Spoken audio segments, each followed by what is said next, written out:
Black Oni. What's up, tubes and iTunes, of course. How you guys doing? This is another episode of the Black Oni Podcast. I am JBlaze06, and I am joined today by Soil, aka SoILakaSOAD, but also Dave. So, What's first up? of all, Dave, how you doing, man? I'm doing pretty good. How you doing? I'm doing good. I'm good. I woke up not that long ago, so still got the frizzies and shit, and my face is all Yeah, crazy. I know. I'm the same way. I'm just totally not caring today. Yeah. Sunday. Zero fucks. It's a Sunday, Memorial Day weekend, no worries. Before we start anything, first I want to tell everyone, give you a shout out on your website. You want to tell them what your website's all about and, what it is, all this good stuff? Oh yeah, sure. It's called wdwp.co. Stands for Why Do We Play. I will say that I've gotten some feedback recently, Okay. and over some of the stuff that I've written, some good, some not so good. Okay. And I'll say that one of my original ideas was not going to happen, at least not at this point. All right. So can you talk about any of what your original ideas Yeah, were? yeah. Basically, when talking on this podcast, we threw out the idea of Dave's Angry Corner. And while there's certain subjects that you and I feel passionate about, I'm finding that as, I guess, a blogger, that the stuff that you write, like you want to get your ideas across, but you don't really want to, take it out on the reader. It's not Okay. necessarily them that you're pissed off at, but really the media or the publications or the way the general market's going. Mm-hmm. So, like, I also found out that while writing, because we write previews, reviews, just discussion pieces too about different things about the way we feel. Mm-hmm. But something else I read recently on Child of Light, like I found out like 3 or 4 people read Yeah. that aren't RPG fans, and they're like, "Oh man, like I got to check this out." Yeah. I'm like, "All right, yeah, that's kind of what we're going for." It And was then really they well read the written. other thing. Well, they read the other thing I wrote, and they were like, "What's wrong with this guy?" And it's just in the way you come across, and a lot of it, like I reread it, and I before I even posted it, and for now I'm just taking it off. But like we still like a lot of the stuff that we write, like either about the new games coming out, indie titles, or just your mainstream stuff, or even topics of discussion like E3 or next gen consoles, stuff like that. Yeah. So what are some of the other bits of feedback that you got that you can discuss? That I can discuss. Yeah. Let's see. That other people that aren't even much of a gamer, like, will read some of the stuff we write and go like, "Oh, this is pretty good." Like, we won't just talk about like or review a certain game, but like DLC and how all this stuff is coming out, or reservations, and how like certain games have like 9 different types that you can reserve. Yeah. Oh my God. We're gonna talk about that. Yeah, and how unnecessary that this is, or lack of next-gen releases so far. Like, for people that own an Xbox One, my buddy who's a diehard Microsoft fan is not seeing a very strong lineup at all. Not at all right now. Right. I mean, stuff like that, like stuff that like makes you think rather than just like, here's a 4 out of 5 star review, or here's the new game coming out, but more like, well, this is going on right now. Let's talk about this for a second. That kind of stuff. Yeah, I think the more sites that we have around like that, the more we can start really holding, other people, other outlets accountable for kind of putting out bullshit, So I think I'm glad you and your collection of friends have gotten together and started creating this website. So it's pretty cool. Thanks, man. Like, Yeah. It's growing. Like, so far we got everything there we want. We have our ideas there, and it's weekly updated. Mondays is Matthew, Wednesdays is me, and Fridays is Chad. I actually haven't even read Chad's latest article yet. I gotta look that up real quick. Yeah. So you guys at home, make sure you go check out wdwp.co. And check out his articles. Check out the other articles that are on there. Some good stuff. And, of course, as you know, Dave has written articles on the Black Oni blog.com. And so you can check out his stuff. And there should be links to that site from there as well. So that affiliate program, though. Yeah. So we're gonna I am jump. Jack's wasted life. I don't know. Chad's our libertarian gamer, so I have no idea what this is about. Yeah, I can't even. I have no idea. So, Yeah, I'll have to check it out myself later because it's cool to see what, like, if I think a certain way, and I might be your more first-person shooter action junkie, and Matthew might be more of the MMO or RPG kind of guy, and Chad's like the other. I don't know, like the opinionated one. Yeah, I mean, he calls himself a libertarian guy, like. And so we'll jump right into the icebreaker. And my question to you would be, what has been the most exciting E3 that you've ever witnessed? Oh wow. That you can remember. I mean, man. You wasn't ready for that That's one. a question. No, because I usually have the agenda ahead of time and I can think about it. Right. Today we're trying a new format. We're just calling it the winging it format. Oh shit, that's a good question. So I don't know. What about you, man? All right. So as I asked that question, I thought back to a bunch of the E3s that we've had, and this was definitely a situation of the cake is a lie, but I would say I think it was 2005 E3 or 2006 E3. It might have, I don't remember which one. I think it might have been 2005 E3. And this was when they were unveiling what the PlayStation 3 was capable of. They had all those tech demos of, like, you know, the skin being translucent with light behind it, and like there was this archer in this alleyway, and he was, like, you know, shooting some flying monster or whatever. They had the dude who played as Doc Ock on Spider-Man 2. They had that tech demo with, like, the images kind of glazing across his eyes, and like he was looking around, and I was like, oh my god, this is like the best thing ever. So it would have to be that, because I was so blown away. I mean, of course, a lot of that stuff kind of was like, we had to wait quite a while before we were getting titles that were taking advantage of the technology like that, but it was really fascinating to see, you know, all those like Gears of War was being shown off, and we were just like, what is this? What's going on? Yeah, it was pretty amazing. Oh gosh, I mean, I can't remember anything in particular, but when you first asked the question, I thought back on when the GameCube first came out. Like, that was a special moment for me back then, because as a Nintendo fan, like, I'm trying to remember when that was. That was, I want to say early 2000s. Help me out, man. I think that was wow. When did GameCube come out? When did GameCube come out? A while ago. Yeah, that was dude, that was November. Nintendo on September in Japan, and November 18th, 2001 in North America. Yeah, that sounds about right. Yeah. And I remember it being, like, so cool, like, seeing, because I was so used to, you know, the Super Nintendo and the N64 and the Game Boys and all that stuff. Like, I was a diehard Nintendo fan back then. Mm-hmm. I remember seeing that for the first time and seeing the controller, even though it's so weird because, like, your C buttons are, like, in a stick over here. And, and you had, like, the Z button up here on your controller. It's like, what is this? It was very, I will say it was kind of awkward. Like, the controller was very different. Very strange, but it kind of worked. And there are a lot of people who considered that controller to be the best controller ever made. And I didn't have a GameCube, so I didn't really have that same affliction towards the system. But I liked it. I really wanted a GameCube. Box. Say it again? It was a special little box. I remember that guy. It was very special. That is the best way to put it. I don't know. I had a special affinity for Nintendo back then, and that was one of those E3s that stood out to me for that first unveiling of something brand new that I had never seen. Mm-hmm. That was just space age in a way back then to me. And the disc was so tiny too. Mm-hmm. Like, it was very space agey. I would agree with that. Yeah. I don't think they might have shown it off, but I think that's when they were starting to talk about Eternal Darkness way back then. Mm-hmm. That was one of my favorite games on that system. Beloved franchise. Yeah. Yeah, good question though. Yeah, that's a good question. I can't with that one on the fly. Yeah.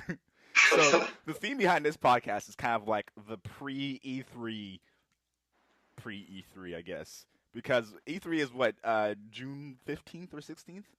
I think it's like June 9th or Oh June shit. 9th through 10th through like the 12th or 13th. It's like not in the middle of June, but like right before it, not around it. Yeah. It's really really close from now. Right. Yeah. Okay, so I think there is another podcast scheduled before. Yeah, on the 8th. So we have another podcast scheduled for the 8th. So that will be the big E3 blowout episode. Before, because I know there's going to be more stuff that leaks, and we'll talk about some of the things that leaked already. But some of the latest game releases that have come out since the last podcast. Peggle 2 on the Xbox 360. I don't know who out there is a huge Peggle 2 fan. I don't know anything about it. But Metacritic has a really high score on Peggle 2, and well, I'll talk about this later on, but I don't know what these review scores mean anymore. I don't like. I don't know how this applies to most people when you're seeing these, but maybe that means that the game is good. Maybe that means people like it. I hear it's addictive. Like I've heard that people that play it on their phones love it. Either that or they used to play Peggle 2 a lot before Candy Crush. But I haven't really played either game. I don't play a lot on the phone. Okay, so it started off as a mobile game then. Yeah, I'm pretty sure it did, yeah. Okay. Interesting. Bound by Flame has come out. Don't know who out there has gotten a chance to play that game. I'm interested in it just for the sake of the concept of having that that demon/human side. You're conflicting with using either one, so depending on what skills you use in the game, you will become more or less human or demon. I thought for some reason the game was coming out much later in the year. I didn't realize it was coming out like as soon as I found out about it. And I was like, oh my god! Yeah. I thought that stuff I was seeing was like beta or alpha footage. I didn't realize that was like the final thing. So my excitement for that game has died down since finally realizing that. Me too. Yeah. But that's very strange though. I never really hear of games that are just like announced and then a month later they're coming out. Either that, like if it's out under the radar, either it's a really good kept secret or it might suck. Yeah, it's a sad story. It really is. Supreme Ruler 1936 out on PC. Know nothing about it. The Last Tinker, City of Colors. That just sounds funny. All right. It's out on PC. I'm gonna click on this and see what the hell this is. What is the Last Tinker? Okay. You gotta link me to this stuff. Yeah, dude. I will link you to this right now. Right fucking now. Do you want me to put it on the Facebook or Skype or it doesn't matter? You can just do it in the messenger. I still got it open. Nice. Oh yeah. Oh yeah. There it is. Yeah. And this is the list of games that have just recently come out. There's one in particular I'm loving that I stopped to do this. Yes. I might just play it all day. And what is that? That is Wolfenstein: The New Order. Oh yeah. So you put up a first impressions of Wolfenstein: The New Order. Gosh, and it's because people were asking me about it. They're saying, "How is it?" Like the day I got it, I must have had 10 people ask me, "So how is it?" Yes. Once you get a new game, the first day it's out, everybody on your friends list asks you, "How is it?" And that's the beauty of being a gamer in this day and age, because everything is so much more social. We have Facebook, we have Twitter, we have Skype, we have all these avenues to talk to each other. And we have the consoles themselves where we can make a chat room and people are just open to join the chat room whenever they want. And while you're playing Wolfenstein or while you're playing, Bound by Flame if you wanted to, while you're playing Child of Light, while you're playing Warframe, people can just jump in and start talking to you about stuff like, hey man, how you thinking about this, and are you picking up Watch Dogs? And yeah, man. Yeah. I'll say that my early impressions weren't justified because the more I play it, the more I love this game. Like the story is really good.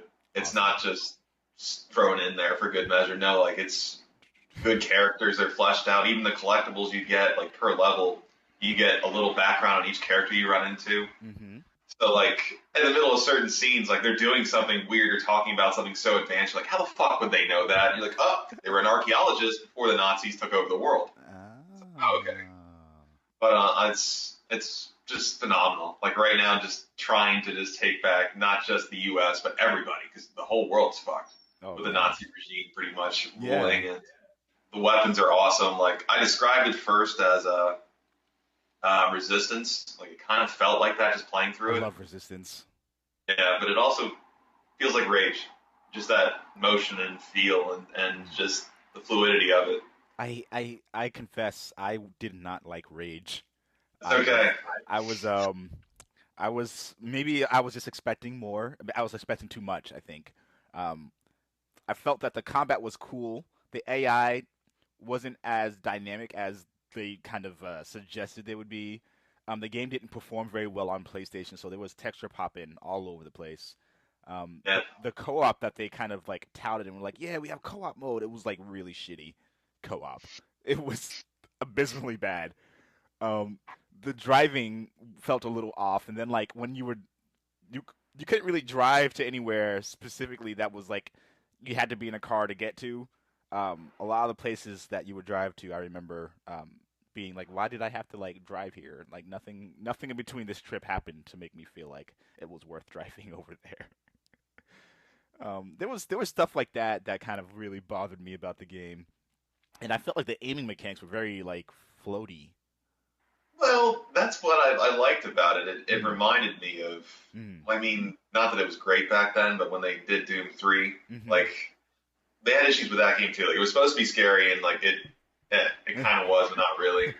But, I mean, it had that, like, motion where, like, if you wanted to fling to one side and shoot something in the head and fling to the other side, it gave you enough leeway to do that. A lot more so than, say, Killzone, which is more sticky. Like, it's kind of more like you're kind of like weighted down by your weapons almost. Yeah. But I guess with Rage, like I like that though. The wing sticks too, man. Like when you can throw them at somebody and like see that head fly off and still like shoot somebody else with your assault rifle. Like that's what I liked about it. Yeah, I thought that was cool. And I don't know what it was. I don't know if it was that it was floaty or that it was maybe the word I'm looking for is drifty. Like it felt like it was like I've played like Halo, Call of Duty. I love first-person shooters. I have Resistance. Resistance 3 is one of my favorite games ever. Yeah, so good. Yeah. And I remember the aiming mechanics for each of those games being so tight and so it just felt so natural that when I played other games like Killzone, for example, it threw me way off, but I really liked Killzone. But when I played Rage, there was something about it that I couldn't put my finger on that like the aiming just felt off. Just your sensitivity. Oh, I always do. No matter what. No matter what it is, like I always put my sensitivity super high because like I like being able to turn right when I want to turn, and that's one thing that bothers me about The Last of Us is that like you still can't. Really it felt well. It's because you were also older too. Like I felt that when you had that 20-year gap in the time frame, that Joel is like an older guy. He wasn't just a young man. He's not a Nathan Drake, and he didn't have to aim or couldn't aim as well as everybody else too. Like I like that too about it. But yeah, that was slower, definitely. But even online because I've played that game online a lot, a lot. Naughty Dog, if you're listening to this podcast, you need to fix that shit. Allow people to aim the camera, not even just the gun, but the camera. Allow them to move the camera faster so that they can have a better sense of what's going on in their environment. Anyway, there's some more games here.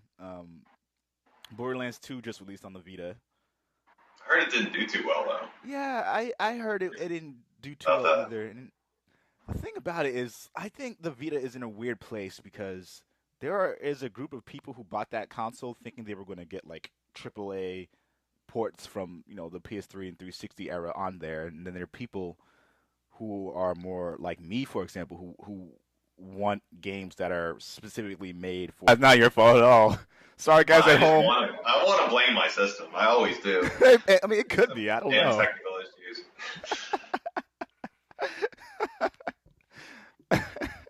Fucking Xbox.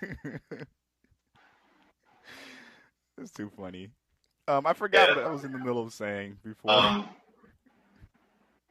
Oh we're yeah, talking Borderlands about new 2. games. Yeah, Yeah, on the Vita. That's right. That's right. yeah, and guys like me who have a Vita wanted games that were more made for the system specifically. And so I think they were in a funny spot where they've promised some people that they would have those games, and then promised another group of people that they would have a lot of games that were catered towards the system specifically. So I'm sure there are a lot of people who are waiting for Borderlands 2 on Vita, but I am not one of those people. No, I'm good. I could just give I couldn't care less about it, and I love the game on PS3, but that's why I love the game because on my PS3 I can sit back with my controller in my hand and just like invite all of my friends to play, and we just have a good time. I don't need that everywhere I go. Yeah. um, what other games are out there? Super Time Force on the Xbox One. I don't know. Which I don't know. I mean, So what is that? So do you know anything about that game? I know very little. I Okay. mean, it sucks because like even though I have like multiple choices now, like I still look at the Xbox One lineup, and most of the time I'm just like, okay, that's great. Thank you for something. And then Sony can sneak in a sneak preview, like a 3 minutes of new footage on the order. Just Hmm. like, hey, we're just letting you know this is still coming. It's Yeah. later this year, but it's still coming. And I can watch 3 minutes of that and go, oh my gosh, Yeah. like, this needs to get here now. Yeah. It And looks so good. So good. it's, I don't know. I'm waiting. I'm waiting for those other games. Like Sunset Overdrive impresses me. I'm waiting for that. Hmm. And the new Halo game will probably blow me away. And the new Gears, whenever the hell that's going to get here. Hmm. But it's Probably a like few right years. now, it's Yeah. Yeah. I mean, there's Titanfall. That's what you got which to didn't see. even work the other day. It's not working. I haven't tried. Like someone else came over to come check it out. Like they were hanging out the other day, and I said, "I got to show you Titanfall real quick." So I said, blah blah Titanfall. I can't say it. But I said it, and the screen came up and it was loading, and then it went to a black screen, and then nothing. Like okay. So I restarted my console, tried again, and nothing. Oh my Well, god. fuck that. And then I turned it to my PlayStation 4 and played NBA 2K instead, and everyone else was like, oh my gosh, look at this. Like, it's a story of failure right now. Oh my god. That is the worst timing ever. I want to show you this really cool game. JK, LOL. Yeah, it's not going to work. So we'll try again later, but Yes. I might check out Super Time Force. I did hear some good things about it, but Okay. I don't know enough right now. Yeah, yeah. If you do check it out, let me know. Or if you are interested in checking it out and want to see if you can get a review copy and want to review it on the Black Oni blog, you let me know. I'll I'd see. review it anyway, man. Like if someone's willing to send me a copy, just like here, check it out. Like this is a good game. Mhm. I'd like to see if it is. Let Sure. me put that Yeah. down on my notes to make sure I remember. Um, And if it sucks, I'm gonna tell them it sucks. yeah, that's right. That is right. Super Time Force. Okay. Transistor just released. Shit, I need to get that. I Yeah, didn't get that yet. I do too. I do too. So my little moment of fame on the internet happened on Thursday.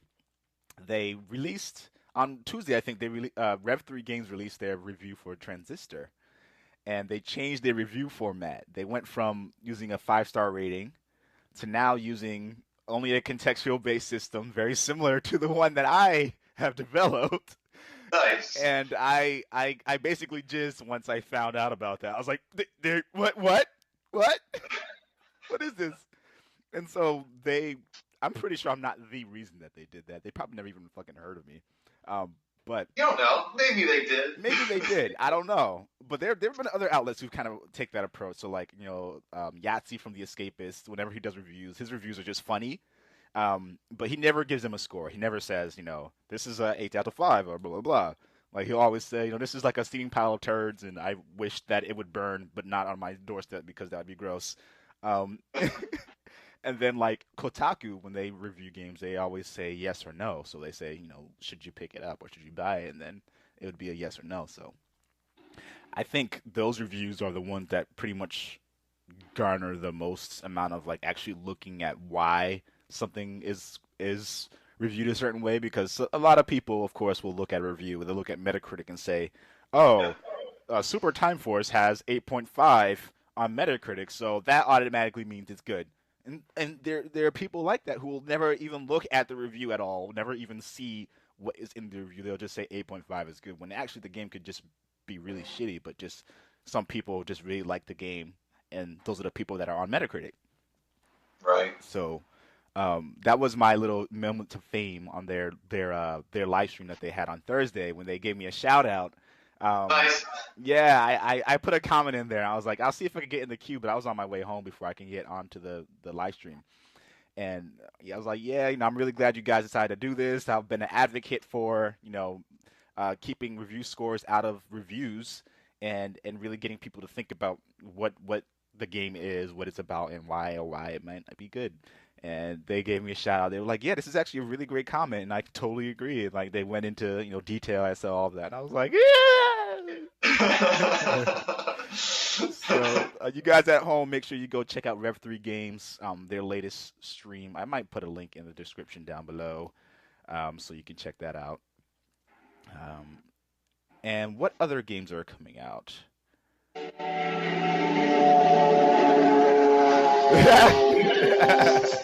Windows are open. It's a nice day. It was a nice day. It was a nice day. Dragon Guard 3 came out, and You a fan?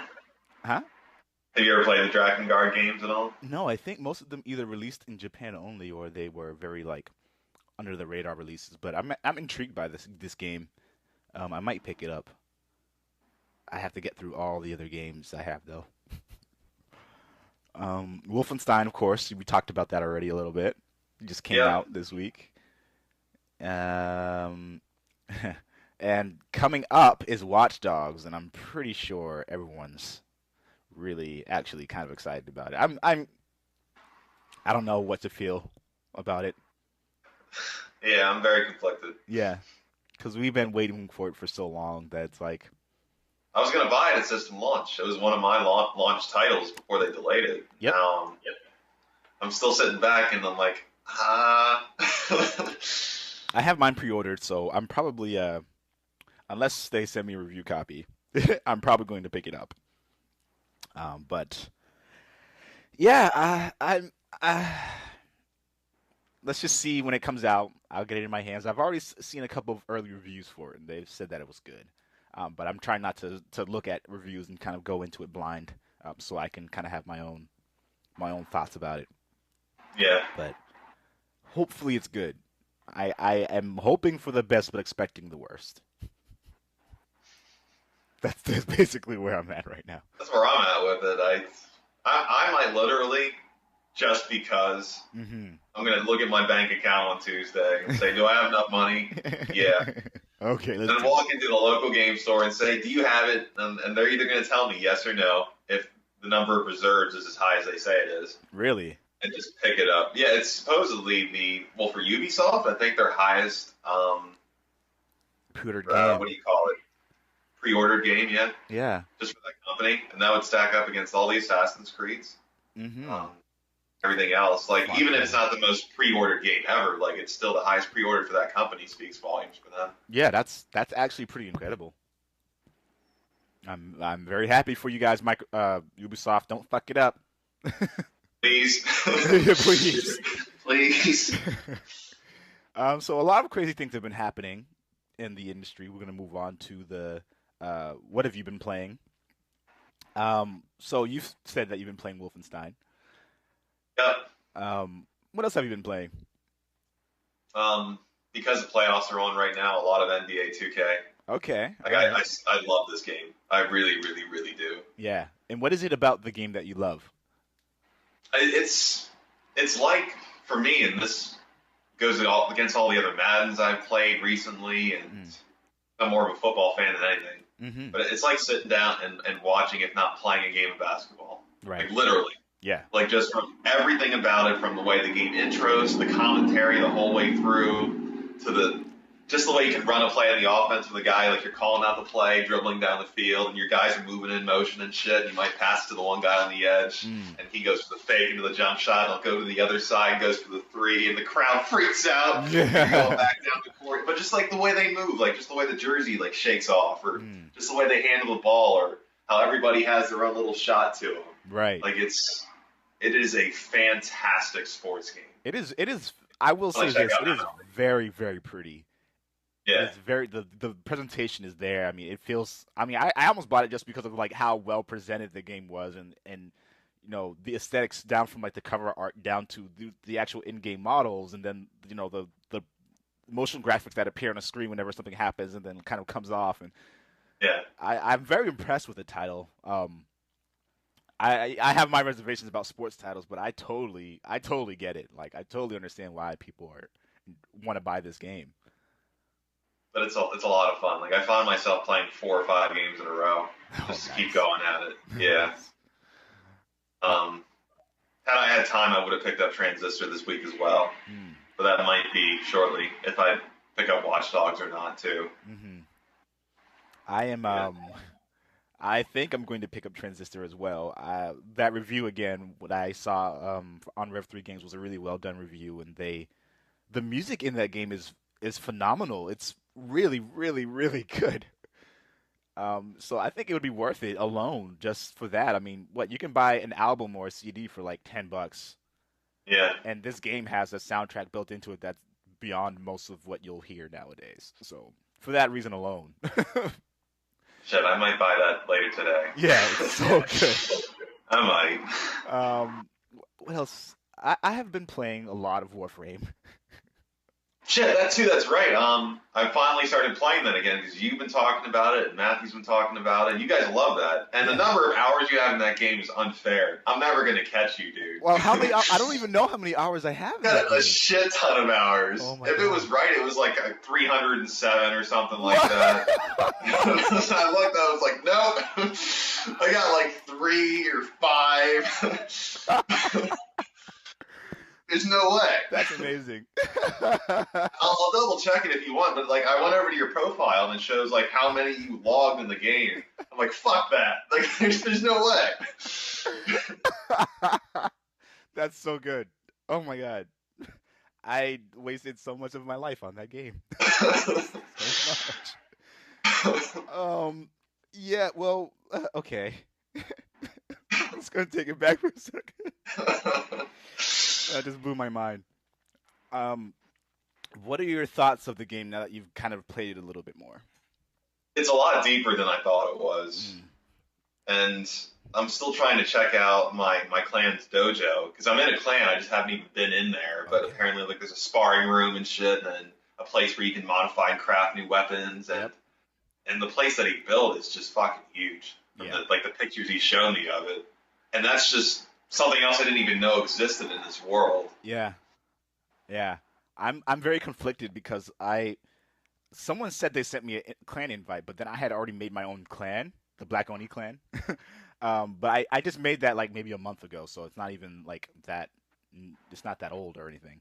And I realized like to make I only want to do it really to make this one specific weapon that you have to make when you're in a clan or in a dojo.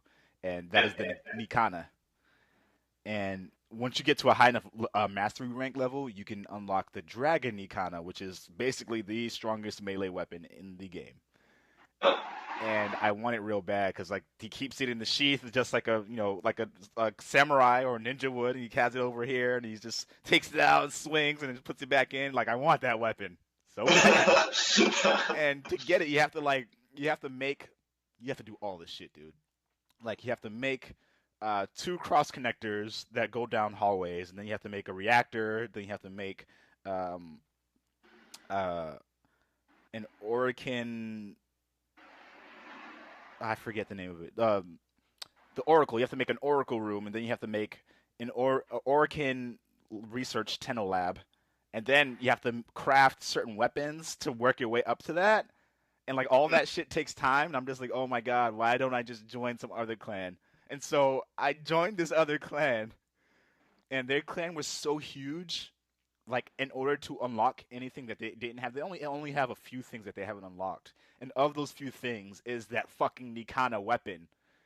And in order to unlock it, uh, the way the game works is like if you have a very small clan, it'll only take a certain number of resources to make something. Yeah. If you have a very large clan, it will take that many more times that much. So like if you have the capacity for 30 people in your clan, it'll take 30 times more resources in order to make something. I gotcha.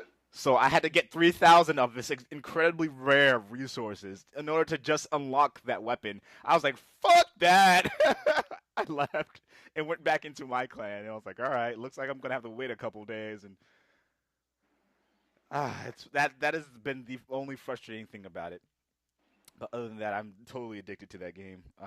There's so many things I'm still learning about that game, and I'm still blown away by the fact that it's still technically in beta. Yeah.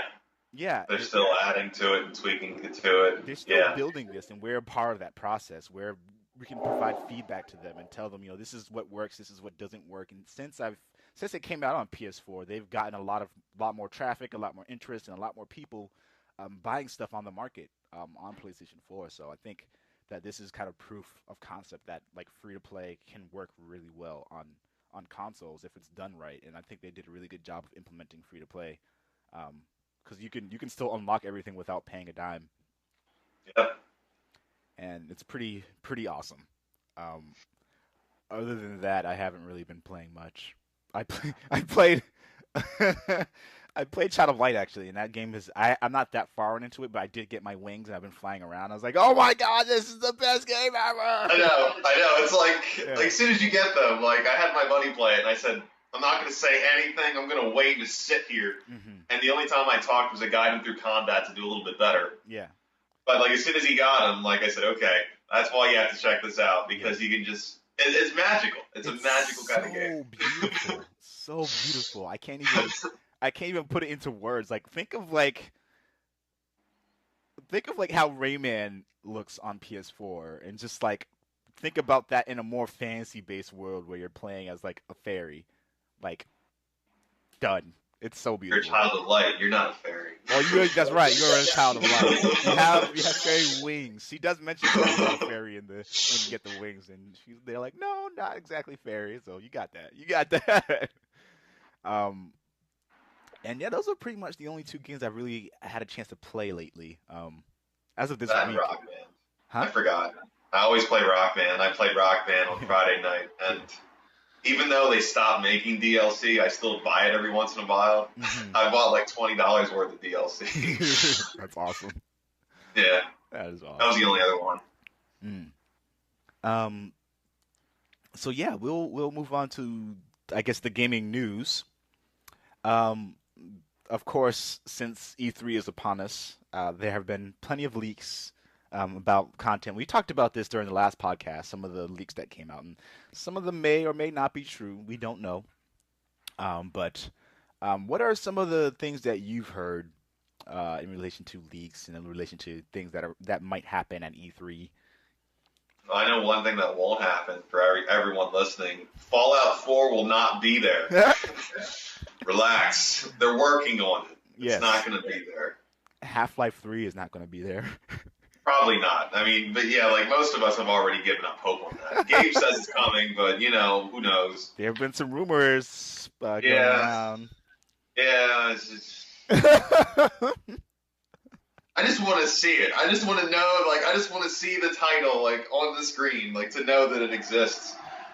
And, the things that we do know, I want to see more of The Division. Yes. Oh my God. They delayed it, and I want a damn good reason why. What else? The Witcher 3. We should see some more of that. I hope we do see more of that, because that game is going to be so sick. Star Wars Battlefront. Yes. I just want to see that in action, because if it's anything like Battlefield, it's hopefully a working Battlefield. A working Battlefield. Not Battlefield 4. Not that. But if it's like that concept in the Star Wars arena, that'd be awesome. Yeah, the ability. If we have the ability to go from like third person to first person, that would be sick. Yeah. Because I know the other Battlefront games were third person. Yeah, they were. So yeah, I think being able to switch between those, there haven't been many games that really done that. Like, I talked about this before during our podcast chat on Facebook, but like this game Unreal Championship 2 that came out on Xbox, you were able to switch back and forth between first person and third person whenever you wanted. And I really wish more games did that because like sometimes you just really want to feel like you're playing a first person shooter, and sometimes you really want to feel like third person. Like the ability to do both in one game is sick. That reminds me of are you a Star Wars fan? Oh yeah. You ever play I think it was Jedi Knight 2? It was the one with Kyle Katarn. You haven't played it? No. No. Well, it was cool because back when I played on the PC, that was one of the games like way back then, like where you had like the first-person shooter sections with like the assault rifles and the different pistols and weapons, but you could still go third-person for lightsaber battles and shit like that, which are pretty epic too. Yes. Like getting into them and like swinging in combat and stuff like that. It was one of the first games that did it pretty well. Yes, I remember they like, oh man, you could flip off walls and stuff, and That's oh. You haven't played that. No, I'm such a little. It's a little older though. It is. Do you remember that show that came on called Arena? Yeah. Yeah, they used to play that. They used to play that, Call of Duty, Soul Calibur, and like maybe Mario Kart. Those would be the games that they like competed with each other playing. And like I remember seeing that on screen. I was like, oh my god, this game looks so awesome, but it's too bad my computer's a piece of shit. So like I forgot it had multiplayer. Like that was also pretty cool to have like lightsaber battles with other random people and shit. Yeah. The throwing force powers. Oh man. What are they doing with the IP, with that property, man? They haven't done shit in like the last. They made Lego games, so that's been good. Yeah, whatever. I mean, they're cool games, but it's not what Star Wars 1313 would have been, or that canceled Darth Maul game, what that would have been. Oh, I didn't know that was a Darth Maul game. Yeah, there was this whole game that was being based around Darth Maul. That had his whole story and everything revolved around him. It was in like a Game Informer like a month or two ago, and it would have been really cool, but they canceled it outright. Never even saw the light of day. That's bizarre. That's so dumb. Yeah.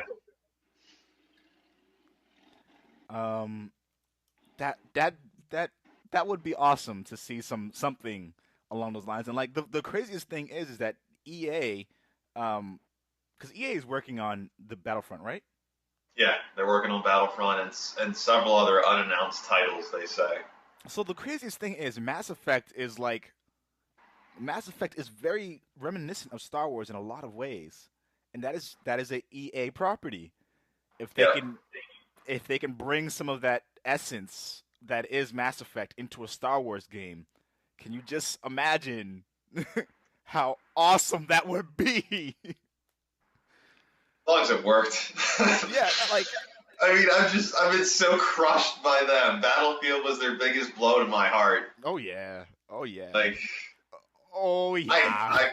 I'm praying they're taking care of my beloved franchise, man. Yeah. Like I really do. Yeah, I can't. Like my brain goes in so many different directions. Like if they had like a single player that was very reminiscent of Mass Effect, but then if their multiplayer was like your character in Mass Effect is now in multiplayer, like that is a concept that should exist. That should be a thing. I never played it, but that reminds me of Star Wars Online. Oh, whatever yeah, that short-lived one was. Or Knights of the Old Republic. Yes, thank you. Yeah. KOTOR. 1 second. Everything else at E3, I mean, I won't see it. I don't think I'll fucking see it because it probably would be like one of the biggest first-person shooter titles I'm waiting for. But that's Rainbow Six. I don't know if they'll show it. Dude, they have to. They have to. I don't know. They have to. It's been too long. Like they've changed their fucking concept. Like, oh my god, I I just want a Rainbow Six game that is not a piece of shit to come out. I don't want it. I've heard all types of rumors too. So I've heard like Microsoft and Sony are going to be doing a whole new format for their press conference, and I don't know what that means. Like, Yeah. what does that even mean these days? I don't know. Um, I'm kind of concerned at like what they could do that much differently. That's radical. Um, but they also have some rumors out there talking about DirectX 12 and also uh, Project Ice, talking about how both of the companies are boosting performance through API, changing up some APIs and doing some more research and development on how they can really unlock the potentials of what they can do. And so that'll be interesting if we hear anything about that. Yeah, even at their tech demos, I'd like to see. Mm. Like, that's how we started off with PlayStation 3 and Xbox 360. Like, Right. what is possible before that happened? I wouldn't mind one or two of those if it shows me something impressive. Hopefully. I mean, I'm going to be putting up a video and an article very soon talking about the things that both Sony and Microsoft can do to kind of blow us away at E3. And one of them, I guess spoil one of them is is for Microsoft. It's for them to not keep talking about what the cloud can do for the system, but to actually show it in real time application. I think there was an example that they showed off a while ago where they had like an environment that looked like it was changing, but it didn't have like a before and after type of thing, or like for AI management and distribution of AI elements. There wasn't any like before or after comparison to show us what it would be like without the cloud and what it would be with the cloud. So I think something like that could really drive home, like, hey, this will actually help instead of like it's just something that is happening. And there are. Let me see what other things I had pulled up here. Other rumors. Of course, there I are want to see rumors. Uncharted. Oh, go ahead. I was going to say, I want to see Uncharted. Yes, so there I are just want rumors to that see it. Uncharted will blow us away. It'll show us something that Yeah. we've never seen before. Yeah, we'll see. Yeah, yeah. I don't know. I mean, it could be a piece of shit. We have no idea. Um, so let's see. Mm, so what would you say would be, I guess, one franchise from both Sony and Microsoft that would um, really like blow, not only just blow your mind, but really get you excited to see either coming back or being introduced on either console? On either console? Uh-huh. Soul Reaver. Soul Reaver. Okay. Um, that's one. I mean, that's more for. That was the only game that like had some vampire elements to it that I felt was different yet felt right. Okay. It felt Yeah. good Yeah. to be Azrael. But not really Legacy of Kain style, but more like before him, Yeah. like Soul Reaver style. Like if they could do that, or Those games, when I played which one was it? Legacy of Kain and Soul Reaver. I think they were combined into one game. It was on PS2 and Xbox. I think so. Yeah. But I remember, like, every time I was playing as Azrael, I was very disoriented whenever I had to use the astral plane or whatever. It was actually easier in the I want to say PlayStation 1 days. Yeah. Like I think that's what it was. That's how long ago. Yeah. When they mixed them in both games, I think Kane was just easier, yet more just ridiculous. I mean, or franchise. I mean, I'm gonna go ahead and say it. I'm gonna say Legend of Dragoon 2. If they announce that, I would blow my shit. I would. well, they announced it or not announced it. if they did announce it, if they announced a sequel to Legend of Dragoon or a remake of it, I would just be like, thank you, thank you. It's an RPG for you guys at home who don't know anything about Legend of Dragoon that came out on the PlayStation 1 before the transition to PlayStation 2. It was right before. And it was a really great um, addition to the PlayStation franchises, and not really that many people were talking about it because some people were like, "Oh, it's just Final Fantasy VII ripoff," but it was totally different. Had a way different battle mechanic system, way different way that in which you would interact with characters and interact with the environment, and it was it was a magical experience, but it was short lived because it was in transition, and then like it was right after the height of what was Final Fantasy VII, and then Yeah. but there are both of those companies have a lot of games that were kind of exclusive to those systems. I think PlayStation more so because it's been in the game for so much longer. Yeah. There were so many games that were on that system that we haven't even seen a peep from that we've seen in PlayStation All Stars, but we haven't actually seen an actual game for it. There's this game called Blasta. I don't know if anyone ever remembers that. Jet Moto. There's one. Yeah, there's been nothing on Jet Moto, but we keep getting fucking Gran Turismo. Like, what the fuck? We are getting some new ones though. Like we're looking forward to like, what are we talking about here? The PS4 one. The Order. The racing game. What is it? Oh, Drive Club, dude. Yeah, and Project Cars. Like Project Cars. Yep. at least in the racing genre, we're getting a few newer options we haven't seen before. But that got me thinking. I'm like, something that like if they remade or redid. Mm-hmm. These are some good questions. Okay. All right, I got one. This is purely like pipe dream. Okay. No, they wouldn't do it. Well, let's hear it. Red Faction. Okay. All right.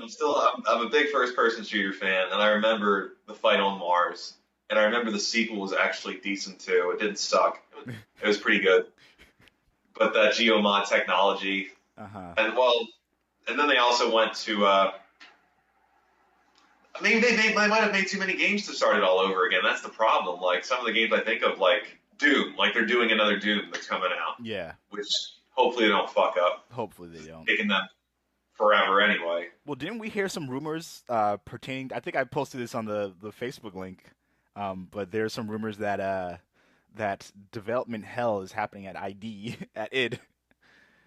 Yeah. And they their culture isn't that good, and the game a lot of their top talent is leaving, and Doom 3 is or Doom 4 I should say, they're not as far in development as they'd like to be, and I hope so. If they have, that's what I was pulling out here, because for anyone that reserves it or probably buys it, you get your beta key.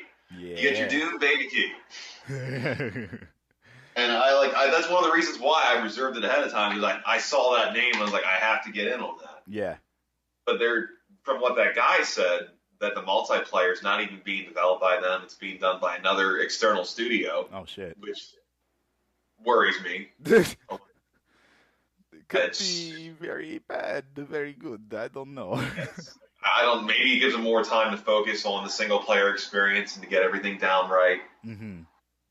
And I don't know. Right. But with Red Faction, I can't even say that because they made several different iterations of the game, several different versions of it. Because they did the one where you were kind of like a miner and you had your axe and it was like a third-person destructor kind of game. Yep, that was on PS3. Then they had Armageddon after that, which had your really cool alien weapons, yeah, like the magnet gun. That was one of my favorite guns ever made. So are those actual direct sequels to the original Red Factions, or are those kind of like spin-offs? They all take place in the same universe, just at different time periods. Okay. Like usually after the results of wars or what happened in the last game or so that you'll see that happen. Mm-hmm. Armageddon's still one of my guilty pleasure games. I miss that game. Yeah. I'm trying to think of other ones too. I mean, I have a long list of games that I could keep going off on. And again, it's in my article, so I don't want to spoil everything that's in the article. I know, yeah. We need to see another Onimusha. We do. Because like these are games that I'm saying that like there are kids growing up in this generation of gaming who have never heard of any of these games. I saw it the other day. I saw the trademark was renewed again for Shenmue. Oh, really? I'm not a fan myself. I'm not, but I know a Okay. few people are, and I saw that it might be remade. That might be remade again. That would. They've been talking about it, especially since the one guy had one of those like post-mortem conversations Mhm. at a conference a little bit a while ago. Yeah, So it might happen. dude, that'd be pretty sick. I mean, I know you say you're not a huge fan of it or anything, but I'm not the hugest fan either. But I do appreciate a lot of the things that they did in it, and the story elements were really cool. The Yeah. characters were interesting, even though their voice acting wasn't very good on the English.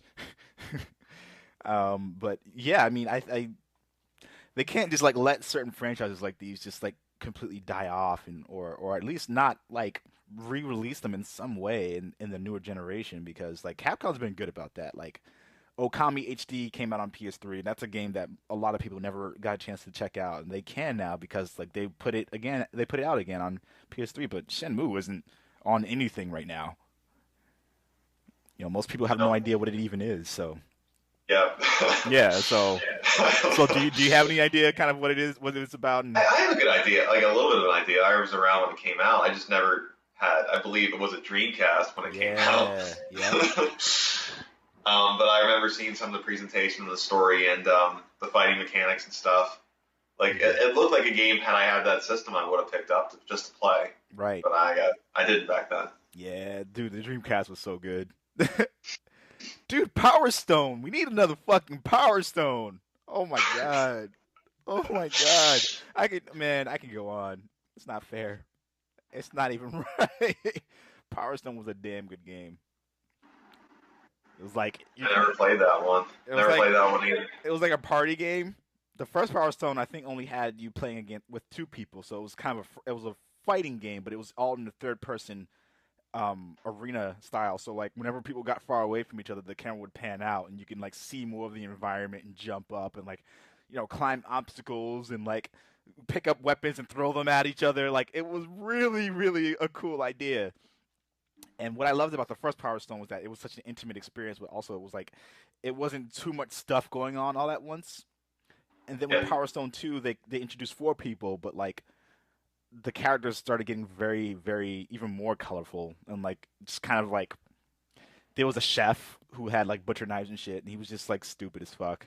Um, and I didn't like that game as much, but I still really enjoyed the gameplay, and it was like environments that had like all these hazardous things going on, so you could fall in the water, and then you'd have to like swim out of the water, and like it had a lot of really cool things. But I think Power Stone 1 was a stronger fighting game. Power Stone 2 was a more fun party game.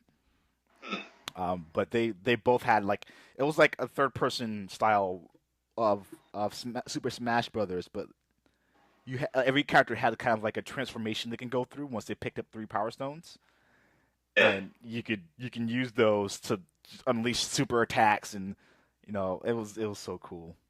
It was so Sounds fucking cool. yeah, it was so fucking cool. Um, Here's another question for you. I constantly see on forums, on websites, on even N4G, there are all these um articles and videos that come out with like you know this game's running on PS4 and Xbox One, and it's 900p on Xbox One and 1080p on PS4. Like, at what point do you think people will stop getting clicks on those and then stop putting out articles about them? Because at this point, it doesn't fucking matter anymore. Like, Yes and no. I mean, first off, it pisses me off. Like I'm gonna tread this lightly here. This is what part of my rant was about that I removed yeah. because I personally have fucking hated this argument Hmm. because right now what it boils down to is if you want to get to specifications of what's in the hardware in your system, just talking Microsoft, Sony. Yep. If we're talking just a gaming system, Hmm. Sony wins every time. Yep.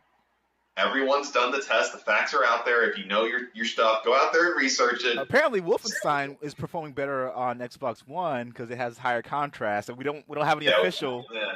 We don't have anything official in regards to that, but it's what people. But have how said. many articles have we read for the last 6 months that have said 2 dozen games are better on the PS4 than the Xbox One? I've seen it so many damn times. This is the first one where I went, really? Yeah. Like, is that true? Yeah. Yeah. And I don't know if DirectX 12 and the cloud, if they're going to be able to boost Microsoft capabilities or not. And as long as we keep having new technology like this and demonstrations, and as we grow into these consoles, we won't know. We're going to keep seeing this for at least a few more years. Right. It's going to continue to piss me off. But on the good side of it, if there is technology that can give us experiences that weren't possible, or to make things more improved or more on par with what a PC can do, I'm open to it. Yeah. Like, keep going. Like, keep trying. Like, Absolutely. tell me. Try these things. Absolutely. But right now, I don't care. Right now, it's just annoying. Yeah. No, I'm totally with you. This is a strange thing that we're into now. Like, I remember when we were growing up and PS2 versus Xbox, like, all right, people kind of already understood that the Xbox was a more powerful machine. At that point, it just came down to whether or not you really liked the controller and if you really liked playing on that particular console, and that was basically the determining factors. It was never really a headliner style situation that came out like, oh, fucking Madden 2004 came out on PS2 and Xbox, and it looks better on Xbox. So, like, there kind of was. I mean, I remember because I was the low guy on that totem pole. Okay. Like, when Madden came out back then, and I bought it, my version was always the worst. It was. It sucked, but it was that reality I just had to get with. Yeah. And I think now, because you have two really similar systems that are close in architecture, Yeah. and at the same price point starting next month, Yep. you're going to have a lot more people talking about it. I think so. And damn it, I'm going to keep referencing the article that I'm about to. I don't care. But, like, Microsoft, all right, it's very smart of them to drop the Kinect. And I want to ask you about this as well. It was very smart of them to drop the Kinect as bundled in the package of buying an Xbox One. But at the same time, their console is still $400, and the PS4 is still $400. They still have the problem of their games not performing and looking as good. And they're at the same price point as their competition with more expensive online services. Not all. They're fixing some of that as well. Okay. Since Phil Spencer's been in there, like things like Netflix, Hulu, like things that you used to have to pay for, you don't need a gold subscription anymore to use. So they are remedying some of those things. Right. That's awesome. It's about fucking time. Yeah. Because first of all, you're paying for a service to pay for extra services is fucking retarded. It is. There are people who have Xbox 360s who have had them for a very long time who pay for Xbox Live and then pay for Netflix and Hulu Plus. Like, what the fuck are you doing? Just get an Apple TV if that's all you want to do with your Xbox. And then there's the whole issue of the fact that it's first of all, it's $60 as opposed to $50, so it's only a $10 difference between PS4 versus Xbox for the online service. And most would argue that the online service on Xbox is a better one, so I will give them that. You have ads on your screen when you're paying for Xbox Live. And let's take Spotify or Pandora or even subscription services on any other video site. All right, you have a version of the software that will run with the ads embedded for free, and then you pay for a premium to have the ads removed. On Xbox, you are paying a premium to have the ads. They're so backwards, dude. Let me do this. I'm still using it, so I'm going to zoom out real quick. They're You're so Yeah, backwards. you can still see me, right? Yeah, I can. All right. I'm at my home screen right now, and I have my friends, Skype's in the middle, TV, Internet Explorer, Netflix, Titanfall, and then I have the Snap, My Games and Apps, insert disc, and I also have a featured list. Okay. Which looks like get in shape for summer, grab the Ghost demo today, and try Power Star Golf for free. Okay. Now, to me, that's just stuff that's on Xbox Live or stuff that's media related. Right. If I go to the right, it's just, games, movies, music, apps, stuff like that. Mm-hmm. If I go to the left, that's everything that's pinned to my screen. So it has everything that I pinned. Right. So for the most part, at least from your dashboard perspective, it's okay. Yeah. All right. Well, I think it's more of a problem on the 360. All right. From I don't have a 360 again, but from the last time I played it and the last time I heard someone talking about it, they were Doritos and Mountain Dew ads, like kind of plastic. That's where he gets it. Yeah. That's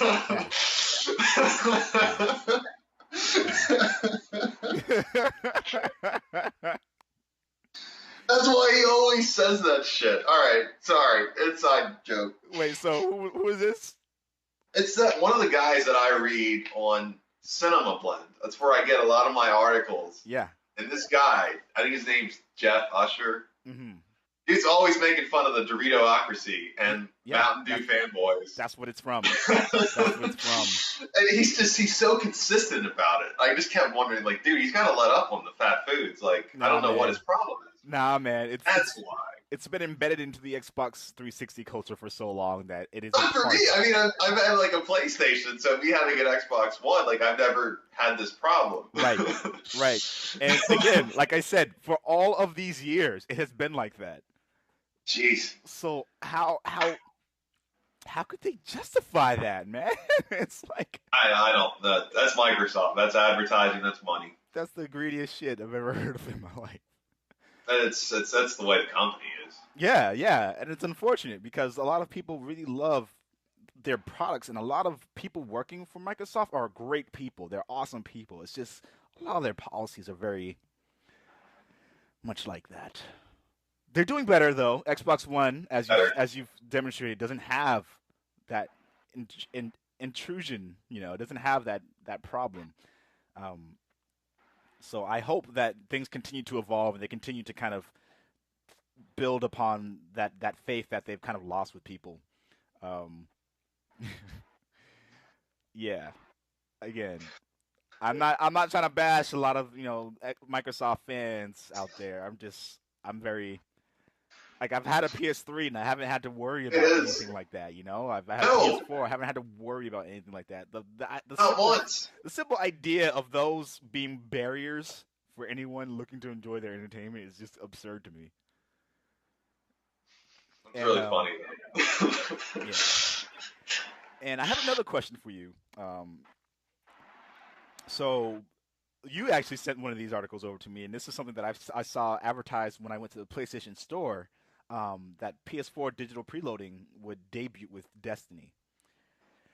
And I'm kind of going back and forth between this because I imagine with the Xbox One, it might be even a harder decision whether or not I'm going to be buying more digital games. And I'm thinking, because with the Xbox One, you can snap and you can switch to stuff and you can use your voice to control everything. Yeah. And so that's cool. Like I wish that the Xbox One was like my PS4 because I have at least a dozen digital games. Yeah. I mean, if I was able to just switch between like all the things that I do, that's fucking cool to have an Xbox then. Wait, so you can't? Well, it's because whenever I buy a game, like we had this discussion, if I have a choice of which console I'm going to buy it on, I'm going to use it on my PS4.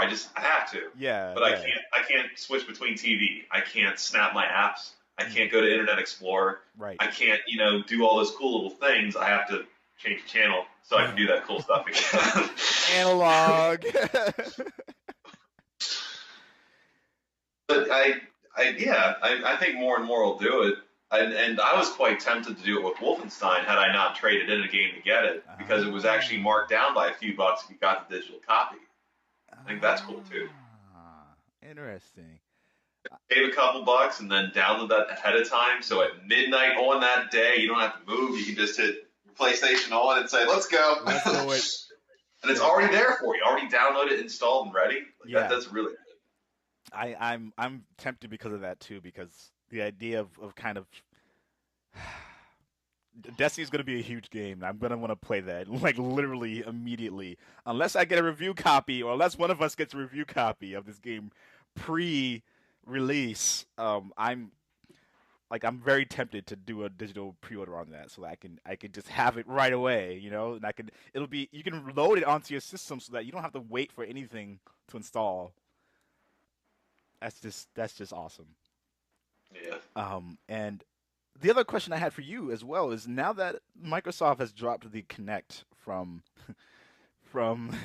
being not only, I guess, a necessity in the systems, but also, you know, you can buy an Xbox One without the Kinect at all. And you just bought an Xbox One last month or a month and 2 months ago? No, it was March. March. It was 2 months ago. Yeah. Oh my God, it's almost June. Fuck. So what? All right. How does that make you feel? Frankly, I don't care. I mean, I think the company's trying to save money, trying to make it more marketable. Mm-hmm. GameStop saying interest has increased since they did that. Uh-huh. But to me, it's selling the system short. I mean, you designed it to be integral with it. That's what you pretty much push the whole way. And I can see why and what the future can hold for such a device too. And now you're just taking it out. And it's to me, it's like, okay, I understand why. I don't agree with it. I enjoy it. Like I talk to my Kinect all the time. I do. And it's neat to do certain things with it that I wish not the PlayStation can't with their PlayStation camera, but I don't like. I like what Microsoft has here. I think they're on to something. They just have to keep working at it. And the fact they just dropped it it doesn't sit well with me, but I'm okay with it. Yeah, I think they are in a very interesting spot where they have a system of navigation and of interaction that works really well, but not for anything else outside of that. It works all right. Yeah, and that's Really what well I'm saying. Like it works and it does what it says it's supposed to do most of the time. But outside of navigation and outside of, you know, voice control, like what else are we using it for? And so like my whole thing is, if the technology is already within the system itself in conjunction with the Kinect, why aren't they allowing people with headsets to utilize those voice features? Because like on PlayStation, you can do that.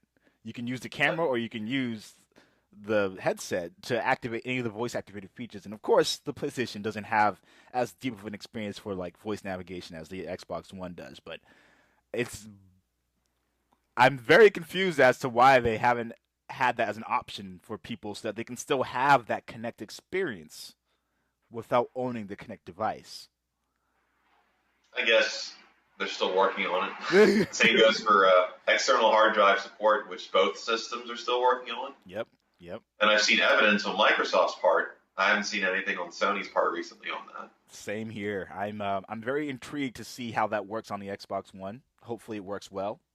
But I'm hearing that it can have up to 16 terabytes. And that's a lot of memory. It is. No one will ever consume that much media in their lifetime. You can save all that memory on there, but you will never be able to consume all of it. At least I hope not.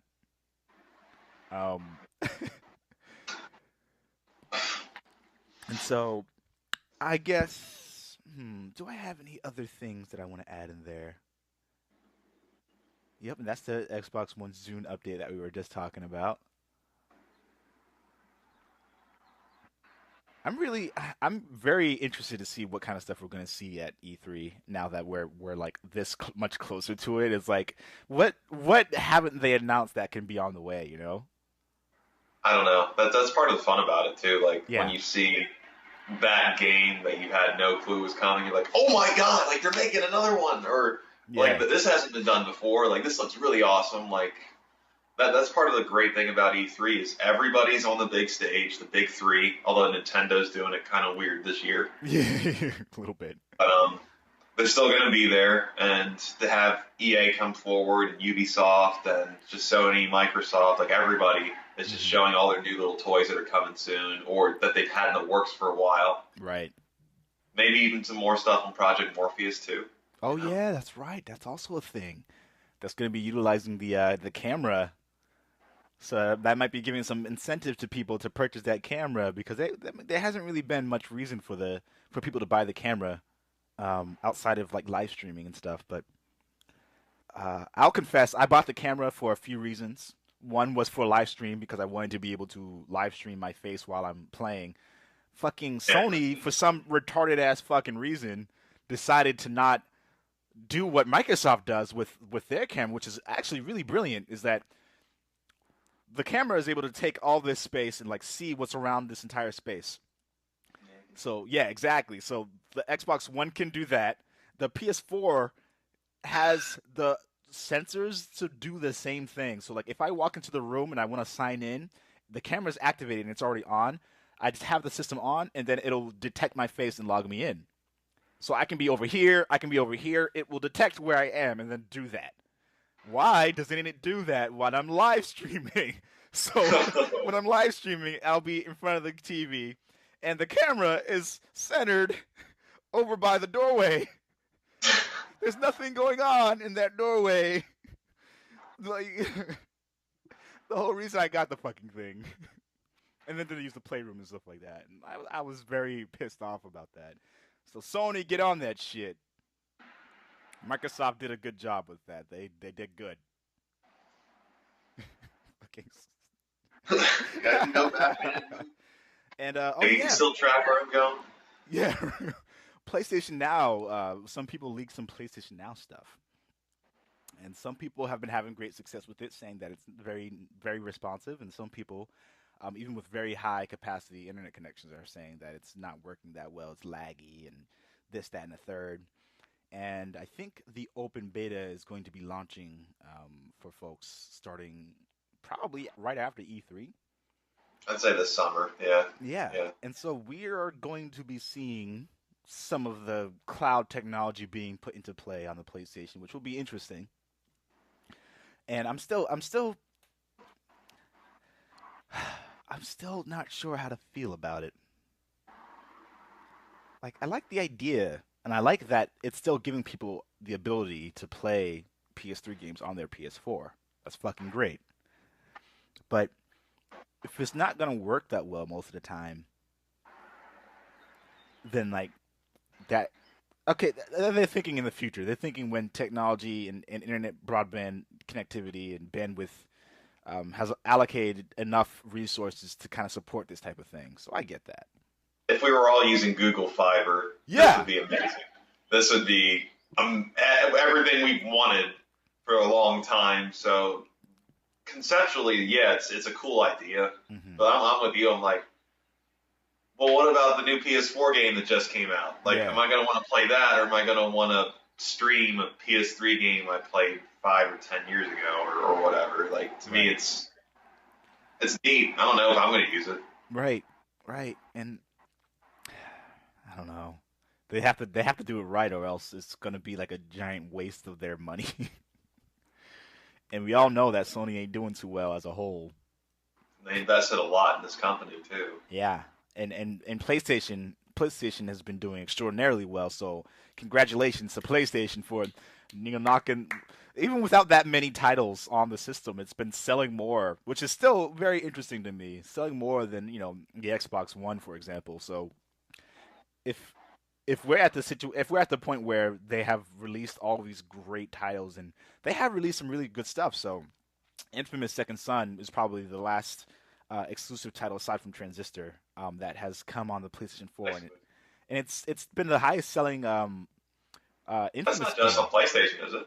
Transistor? Yeah. It's on PC as well. Oh, okay, but it's not. It's not on the Xbox One. It is not on the Xbox One or the Xbox 360. They missed. they missed bad. They missed bad. And I think a lot of that has to do with that parity clause that Microsoft has in their Xbox ID program. And Yeah, it does. they need to drop that shit. They need to drop They're trying. Let's talk to them. I bet they are. I bet they are trying. Hopefully, we can get someone, interview someone for a podcast or something. But, guys at home, there's so much awesome stuff happening in the industry right now, and I don't want to be one of those entitled gamers that like, oh, it has to be this and it has to be that. Like, I just want to be immersed in the excitement. I want to feel that magic, and I think I'm at the point where I feel a lot of that magic in the air when it comes to gaming, and it's been like that for a while. Even while there was an episode of the podcast that was like the magic of gaming, like, it feels like it's back. Yeah. I'm excited to be a gamer. Even though there aren't that many games out on PlayStation 4 and Xbox One, it's still like anytime something releases, it's like, oh shit. It's so cool. We're still enthralled with like the current games. Like even though there's not a lot of games right now, like I'll double check it, but you've dumped like a couple 100 hours into Warframe. Yeah. And like with Infamous just came out, or even new Wolfenstein. I have a platinum Infamous now. It's great. It's so good. The indie games that we keep coming out, like there's enough of a selection that there's not a whole lot. It's still really cool right now. Like they're either new experiences or just well-crafted ones. Like it's awesome right now. We got more stuff coming. Yeah, so much more. It's gonna be so good. The Division, Destiny. So before we close out the podcast, was there anything else that you wanted to say or add into the foray?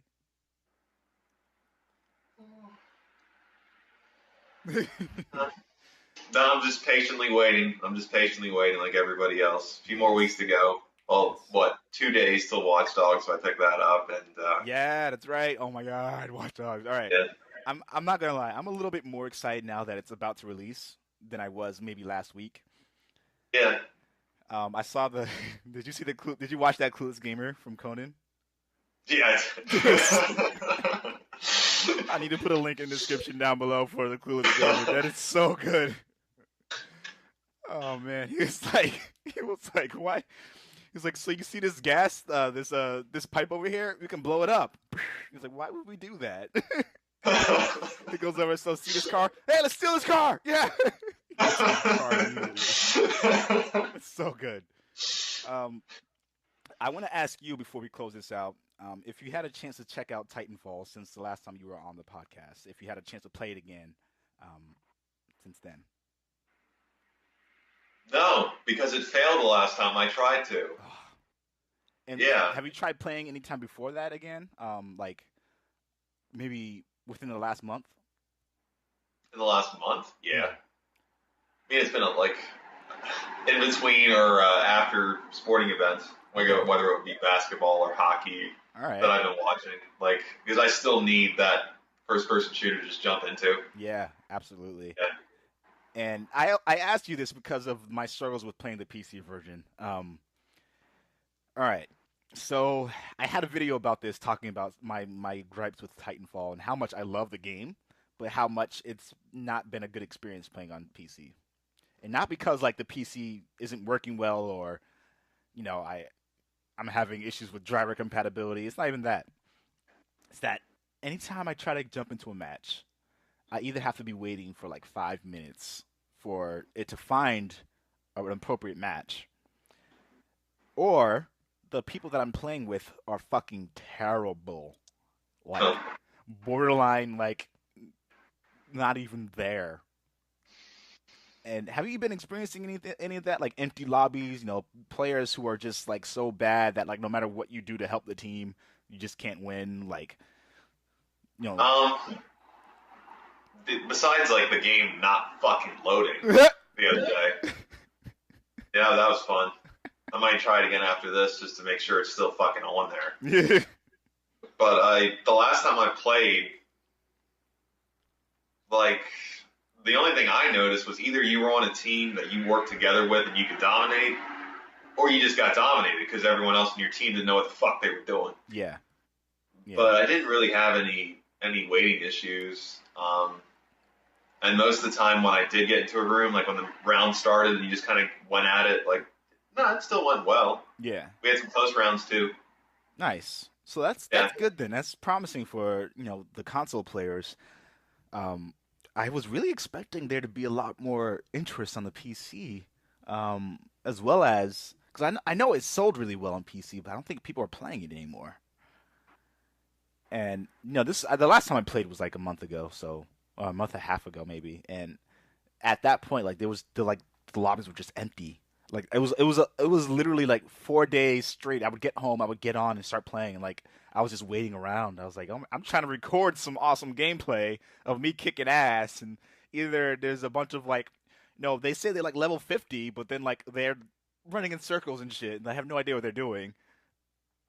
I'm very frustrated with Titanfall. And it makes me wish I had an Xbox One to play it, since it would be a better experience on the Xbox One because of that.